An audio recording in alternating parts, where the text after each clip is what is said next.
जब तू जाग गया, जब तुझे अपने भीतर की होश आ गई। सवेरा तो वो है जब तुझे भीतर की होश। तू कौन है? सवेरा यहीं से होता है जब इसके भीतर ये आवाज आती है कि तू कौन है। जोशी मठ में जहां जगत गुरु शंकराचार्य गीता पर टीका लिख रहे थे, उपनिषदों का भाष्य लिख रहे थे, तलाश करते हुए कोई जिज्ञासु वहां पहुंचा और दरवाजा खटखटाया। भीतर से शंकराचार्य ने कहा, कौन? बाहर से आवाज आई, मैं यही जानने के लिए आया हूं कि मैं कौन। दरवाजा नहीं खुला। भीतर से जगत गुरु शंकराचार्य ने आवाज दी, यही जानने के लिए आए हो और दरवाजा मेरा खटखटा रहे हो और जानना तुम चाहते हो। अगर ये जानना चाहते हो कि तू कौन है तो मेरे दरवाजे ना खटखटाओ, अपने दरवाजे खटखटाओ, अपना द्वार खटखटाओ। अपना द्वार खटखटाओगे तभी तुम्हें बोध होगा कि तू कौन है। युवक लौट गया। ओ, इतनी मंजिल तय करके आया और ये बोध नहीं हुआ कि मैं कौन हूं। और फिर अपने दरवाजे खटखटाए। ये जो भीतर उतरना है, ये अपने दरवाजे खटखटाना है। भगवान को पाने के लिए कोई 1000 जन्म की जरूरत नहीं होती। कोई बहुत कठोरता में जीवन को प्रवेश करने की जरूरत नहीं होती। भीतर उतरने की जरूरत होती, अंदर में झांकने की जरूरत होती। इसलिए ध्यानहीना न पश्यन्ति निज देह व्यवस्थितम। ध्यान के बगैर परमेश्वर नहीं मिलता। सबकी गठड़ी लाल है, सब ही साहूकार, आंख खोल जाने नहीं तासे भया कंगाल। सबकी गठड़ी लाल है, सब लाल लिए हुए लेकर बैठी, गांठ में बंधा हुआ है। हीरा गांठ में बंधा हुआ है। होश नहीं आई, समझ नहीं आई। यही जीवन है। जरा अपने जीवन का अवलोकन कीजिए, लिस्ट बनाइए कि जिस जिस चीज में आपने सुख की तलाश करके और जद्दोजहद करके उसे अगर पा लिया है तो क्या वहां सुख मिल गया है? हो जो सवालिया निशान, क्या तुम्हारी वहां मंजिल आ गई है? झांको जीवन में, क्या मंजिल आ गई है? एक पुरानी कथा आती है। वर्षा के दिनों में एक राजा अपनी प्रजा को ये जानने के लिए कि कहां कौन दुखी है कौन सुखी है घूम रहा था। दरिया के किनारे घूमता हुआ दरिया के किनारे में आया, देखा एक आदमी बहते हुए दरिया के पानी से लकड़ी निकालकर बाहर कर रहा। बहते बहते जो लकड़ आ जाती थी उसे निकाल करके बाहर रख रहा है। रात का अंधेरा, बरसात के दिन, बिजली चमक रही है, सुनसान, जल की आवाज साए साए करते हुए, और वो लकड़ी निकालकर एक तरफ कर रहा है। राजा ने सोचा इससे दुखी और आदमी कहां मिले। राजा ने जो उनके साथ सेवादार था उसे कहा, इसका नाम ठाम पूछ लो। अगले रोज जब राजा दरबार में बैठा तो उस आदमी को बुलाया। पहरेदार उस आदमी को नाम ठाम पहले ही पूछ लिया था, दरबार में ले आया। और दरबार में राजा ने उससे पूछा, अरे अंधेरी रात में बहते हुए पानी में लकड़ियां कभी कभी कोई आती थी, निकाल कर रखता था, तुम्हें क्या चाहिए? कहने लगा, सरकार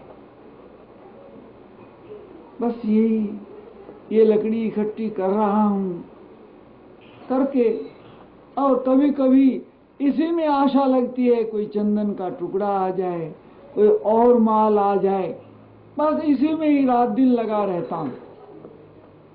कहते अच्छा बोलो तुम्हें क्या चाहिए, हम तुम्हें देंगे। वजीर ने धीरे से सम्राट से कहा, महाराज जब हम इसके घर गए और जाकर के देखा, इसका घर तो एक बहुत बड़ा महल है, ये दरिद्र नहीं है। राजा ने कहा, तेरे पास सुना है बहुत बड़ा महल है और बहुत पैसा है, फिर भी तू रात के अंधेरे में ये लकड़ी इकट्ठी कर रहा है। उसने कहा, महाराज माफ करना, मुझे बैलों की जोड़ी चाहिए और बैलों की जोड़ी अधूरी है मेरी, इसीलिए मैं ये सब कर रहा हूं। राजा ने कहा, जाओ इसे ले जाओ और हमारे रथ में जुड़ने वाले जो बैल हैं, जो इसे पसंद आए वो दे दो, एक चाहे एक दे दो, जोड़ी चाहे जोड़ी दे दो, जो इसे चाहिए दे दो। ले गए उसे और जो बैल थे उन्हें दिखाए। उसने कहा, जो तुम्हारी जोड़ी का बैल है वो ले लो। गर्दन हिलाते हुए कहा, मेरी जोड़ी का कोई बैल नहीं। तो राजा ने कहा, अरे क्या तेरे पास इससे भी खूबसूरत बैल है? कहते हाँ, मेरे पास इससे भी खूबसूरत बैल है। कहते जरा हमें दिखलाओ। सरकार से कहा, महाराज मेरा बैल आपके पास नहीं आ सकता, उसे देखने के लिए आपको जाना पड़ेगा। सम्राट उसके घर पर गया, नीचे तहखाने में उतरा। नीचे तहखाने में देखता है उसका एक बैल के कद के अनुसार सोने का एक बैल, जिसके जिस्म पर हीरे जवाहरात जड़े हुए थे। एक कंप्लीट सोने का बैल हीरे जवाहरात से जड़ा हुआ खड़ा है, और दूसरा सोने का बैल खड़ा है। लेकिन अभी जो हीरे जवाहरात का काम है अभी दोनों कानों पर नहीं हुआ, जो उसका मुंह मत्था है उसका श्रृंगार नहीं हुआ, अधूरा था। उसने कहा, महाराज ये मेरे बैलों की जोड़ी कंप्लीट नहीं हुई, मैं इसे कंप्लीट करने के लिए लगा हूं, रात दिन इन लकड़ियों के इकट्ठा करने के लिए खड़ा हूं, न मालूम कब बहता हुआ कौन सी चीज मुझे मिल जाए। राजा ने देखा इतना धन इसके तहखाने में, ये हीरे जवाहरात से जड़ा हुआ सोने का बैल, इस पर भी इसके मन की तृष्णा शांत नहीं हुई। और कब किसी के मन की तृष्णा शांत हुई है? सोने की लंका पा करके रावण तृष्णा नहीं भरी। कारों को देखो, सम्राटों को देखो, तृष्णा आगे से आगे, आकाश की तरह से अनंत, कहीं अंत नहीं है। और जीवन इसी मृग तृष्णा में फंस करके अंतर का अवलोकन छोड़ देता है, प्रभु का द्वार छोड़ देता है। उसे हर जगह एक ही भूत सवार होता है, ये मेरी इच्छा पूरी हो जाए, ये मेरी इच्छा पूरी हो जाए, ये मेरी इच्छा पूरी हो जाए। इच्छा कहीं पूरी नहीं होती। आगे से आगे मृग तृष्णा की तरह दौड़ा हुआ जा रहा है, भागा हुआ जा, लौटता नहीं भीतर, सिमटता नहीं। जिन खोजा तिन पाइया, जिन्होंने भीतर खोज की, जिन्होंने भीतर तलाश की।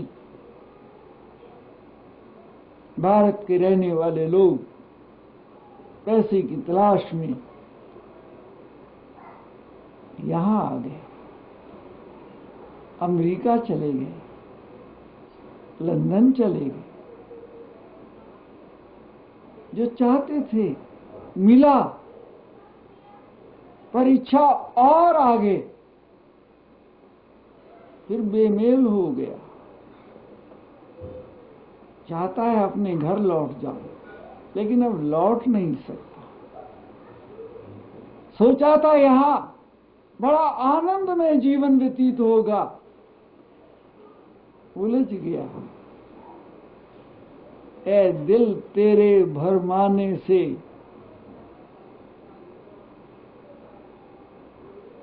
ना इधर का रहा ना उधर का रहा, भ्रम में। और जीवन इस तरह से,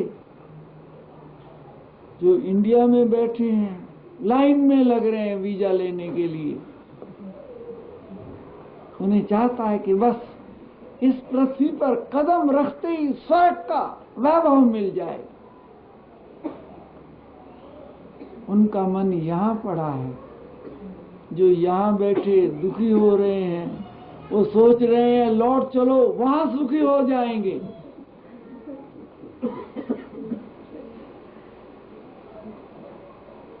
वो वहां से यहां नहीं आ रहे हैं, यहां से वहां नहीं जा रहे हैं। अरे दुविधा में दोनों गए, माया मिली न राम। सुलझा तुझे सुलझी नहीं, घर आए थे राम। सुलझा तुझे सुलझी नहीं। ध्यान रहे, ना सुख यहां है और ना सुख वहां है। सुख तो विच विचार दो। सुख तो आदमी की जिंदगी में विचार में है। लौट कर जाओगे तो वहां भी सुख नहीं मिलेगा।